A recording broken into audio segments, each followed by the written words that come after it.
আলহামদুলিল্লাহ, ভূমিকা ছাড়াই মূল কথা দেওয়ার চেষ্টা করতেছি। আল্লাহ তাআলা দরবারে অসংখ্য শুকরিয়া যে মহান রব্বুল আলামিন আমাদেরকে আখলাকে সাহাবা নামক একটি দরুদি কাফেলার সাথে একত্রিত করেছেন, সেজন্য আমরা শুকর আলহামদুলিল্লাহ বলি।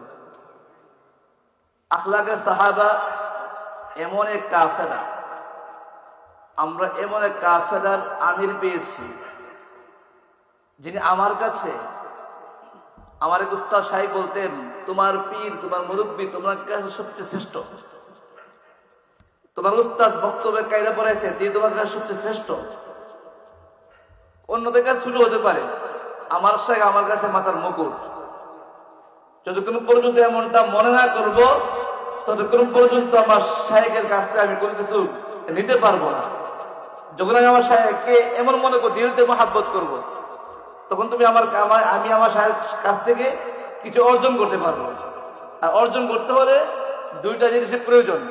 একটা হলো তাআল্লুক থাকতে হবে, আগ্রহ থাকতে হবে। আগ্রহ আছে, ইচ্ছা নাই। আগ্রহ আছে, আমি বড় একজন মুতাব্বির হবো, বড় আলেম হবো, কিন্তু আগ্রহ ঠিকই, কিন্তু সেই অনুপাতে মেহনত নাই। আগ্রহের পাশাপাশি মেহনত এবং সময় ব্যয় করতে হবে।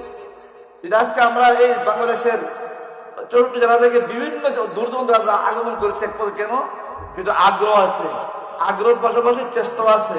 আমাদের মাদ্রাসা মসজিদ ফেলে দিয়ে আমরা হযরতের আখলাক সাহাবার ঢাকা চলে আসছি। উদ্দেশ্য কি? আমি একজন যোগ্য মুদাব্বিরের কাছ থেকে এজাজতপ্রাপ্ত হবো। বা এটা উদ্দেশ্য আমাদের। এ হয়ে আমরা কি করবো? দিন এবং দুনিয়ার আখিরাতের কল্যাণ মানব সেবা করবো। তকবীর জগতে আমি আলহামদুলিল্লাহ প্রায় আমার প্রথম শাইখ হলেন সিলেটের বিখ্যাত আলেমে দ্বীন অলিপুরের শিরোমণি আওলাদ ওলি আল্লাহ মুফতি ওলিউর রহমান সাহেব হাফিজাহুল্লাহ বরনার হুজুর দাওয়াত বরকাতুল হুজুরের কাছ থেকে আমি এজাজতপ্রাপ্ত হয়েছি। হুজুর বলছিলেন, মাওলানা আপনি কাজ করবেন এই তকবীর জগতের মধ্যে, এটা কাঁচা টাকা, এটা কাঁচা টাকা। যদি আপনি এটাকে যদি নিয়ন্ত্রণ না করতে পারেন, আপনি এটাকে সফলতা হতে পারবেন না। এটা নিয়ন্ত্রণ করতে হবে। যেটা আমাদের মাঝে বর্তমানে এমন এলাকা আছে, এমন এলাকা আছে যে এলাকার মধ্যে বিভিন্ন মানুষ মূর্খ মানুষ আগের যুগে সূরা ফাতিহা বিসমিল্লাহ শিখছে, এর দ্বারা বিভিন্ন তকবীর করতেছে। তো আমাদের উলামায়ে কেরাম, আমার মনে হয় বাংলাদেশের মধ্যে ইতিহাসের পাতার মধ্যে এমন ভাবে গোছানো ভাবে কোন মুদাব্বির কাউকে তকবীর শিখাইছে, গোছানো ভাবে কোন মুদাব্বির আজ পর্যন্ত কাউকে তকবীর শিখাই নাই। দেখা যাচ্ছে আমরা অনেক সময় অনলাইনের মাধ্যমে 20 দিন 23 দিন 25 দিনের কোর্স করা হয়, 2100 টাকা নেই, 2500 টাকা 2000 টাকা নেই, নিয়ম কিছু অডিও ভিডিও ক্লাস করা, এগুলো আমরা চলতেছি। কিন্তু হাকিকতে আমার উম্মতের একজন দরদি ব্যক্তি, দরদি মুদাব্বির, যিনি আমাদের শাইখ ও মুর্শিদ আল্লামা হাফিজ মুফতি আবু সুফিয়ান মাদারী সাহেব হুজুরে যেমন ভাবে উম্মতকে একবারে দলীয় ভাবে সুন্দর গুছায় গেছে শিক্ষা দিচ্ছেন, এই নদীর বীর ইতিহাস আর কখনো হবে না। হয়েছে ভাই? কেউ শিক্ষা দেন এমন ভাবে, কেউ ডাকেও নাই। আমরা ঘুরেছি অনেক বুজুর্গদের কাছে। আমি এই জগতে পাই, যেহেতু 16 বছর পর্যন্ত আমি খেদমত করতেছি না, তবে আমি 9 বছর পর্যন্ত কাজ লাগে, এর আগে আমি ঘুরছি অনেক কাছে, কারো কাছ থেকে আমি কোনো কিছু পাইনি। গেলে কি বল, ড্যাম দিচ্ছে, সময় দাও সময় দাও। সময় শিক্ষা অবস্থায় তাদরিস করবো, তালিম দেবো, আপনার কাছে সময় দেবো। সময় দিলে কি করে ও কেউ আসতে সিরিয়াল দেবো, অথবা পানি পরা দাও, পানির বোতলটা লাগাই দাও, মুখটা খুলে দাও, কায়তন খুলে দাও, এগুলো করে। আর আমার উস্তাদ জি আমাদেরকে উম্মতের দরদ হয়েছে, একদম দরদি ব্যক্তি হইয়া আমাদেরকে নিজের চেষ্টার মাধ্যমে, নিজের আগ্রহ হইয়া এমন ভাবে দিচ্ছে এলেমটা, আমরা কেন নেতা চেষ্টা করবো না? আমাদের নেওয়া দরকার না?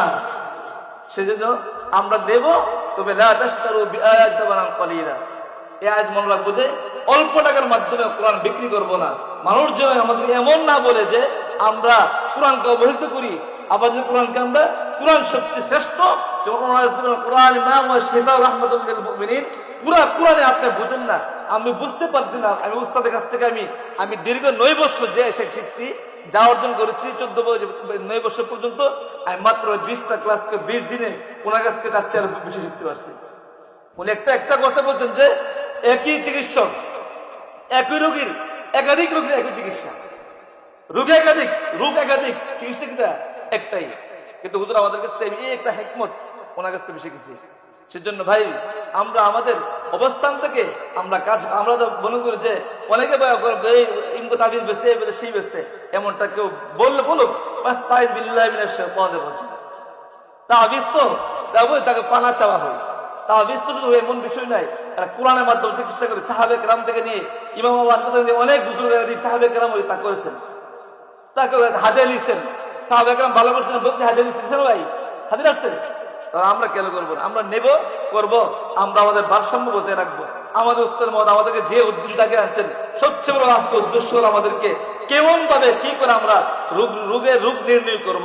এই বিষয়টা সবচেয়ে চমৎকার বিষয়, শিক্ষার জন্য আমরা যেন এই শিখতে পারি এবং আল্লাহ তাআলা হযরতের হায়াতের বরকত দান শুকর করি আমিন।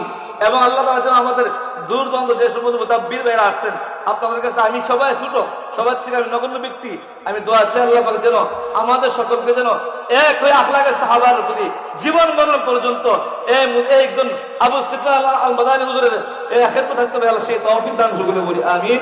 আসসালামু